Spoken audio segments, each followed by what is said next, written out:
तर ठाकरे गटाचे खासदार संजय राऊतांनी इंदापूरच्या सभेमध्ये उपमुख्यमंत्री देवेंद्र फडणवीसांवर बोचरी टीका केली। मी 2.5 वर्षांनी आलो पण 2 पक्ष फोडून आलो असं फडणवीस म्हणालेले आहेत आणि हेच त्यांचं क्वालिफिकेशन आहे असं राऊत म्हणतात।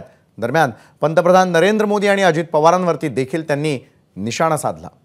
देवेंद्र फडणवीस हे परवा काय म्हणाले, मी पुन्हा आलो आणि कसा आलो तर दोन पक्ष फोडून आलो। काय क्वालिफिकेशन?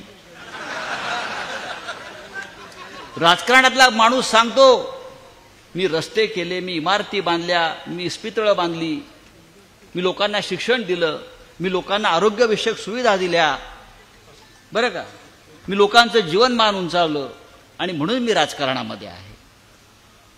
पण हे महाशय म्हणतात मी आलो दोन पक्ष फोडून आलो।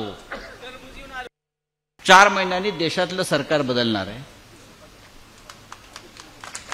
आमची गॅरंटी आहे, महाराष्ट्रात तुम्ही आणि केंद्रात मोदी नसेल, सत्ता आमच्याकडे असेल।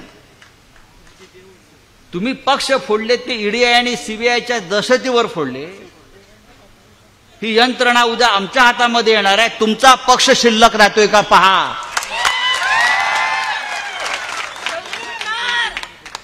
काय फुटणार?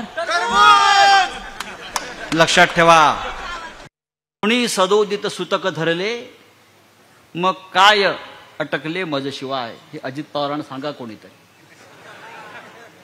तुमच्याशिवाय ही बारामती अडलेली नाही, हा महाराष्ट्र अडलेला नाही। पण यापुढे जे सोडून गेले महाविकास आघाडीतून, त्यांच्या जीवनामध्ये आणि त्यांच्या राजकारणामध्ये ही जनता अडथळे आणल्याशिवाय राहणार नाही। तेव्हा एक निर्णय आपण घेतला पाहिजे रोहित, जे गेले ते गेले, त्यांच्याशिवाय आपण पुढे निघालेलो आहोत।